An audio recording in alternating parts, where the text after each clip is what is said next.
Chris, if you can, what's one piece of advice that you would share with the folks that you would pass along that's been given to you, man?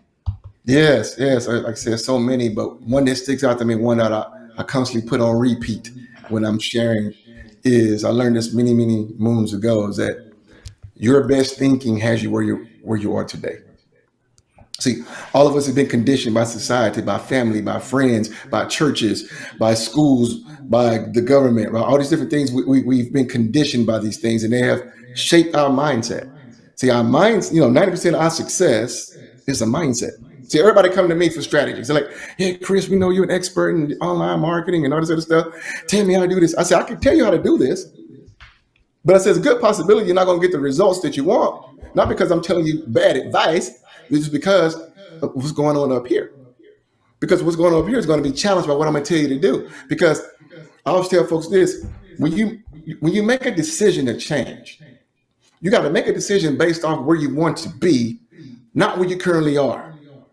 And most folks don't really understand that because they don't really realize how much the conditioning dictates their behaviors, right? And so your best thinking has you where you are today. So if you're not satisfied with the results you have in your life and or business, there should be some type of some warning lights going off or some bells that's saying that, well, if I'm not happy, and now I realize that my best thinking, not the man's, not my mama's, not the cat, not the dog, not anybody, but my best thinking has manifested these results I have in my life and business today. And if I want something new, then it means I have to take on new thinking, right? I got to receive new thinking that challenges my current old thinking, because my old thinking is not giving me the results that I want.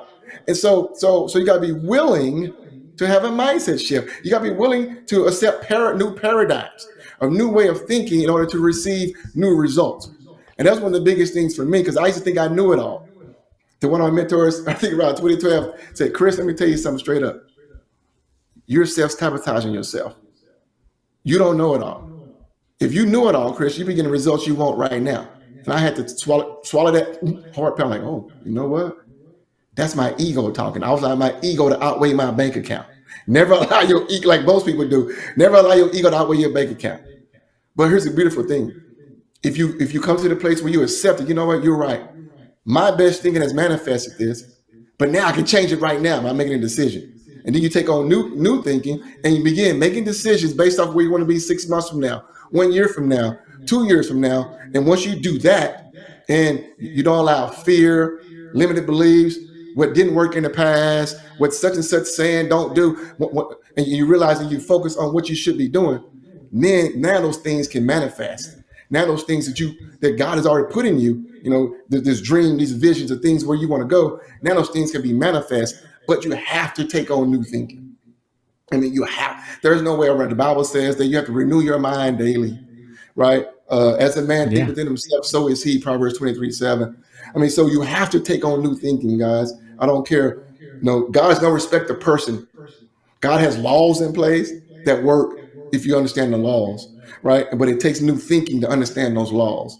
So to me, once you understand that your best thinking has you where you are today, and you really dissect it and meditate on that, and you let that challenge you, and you say, you know what? Okay, I'm ready to take on new thinking now because I'm not happy where I am right now.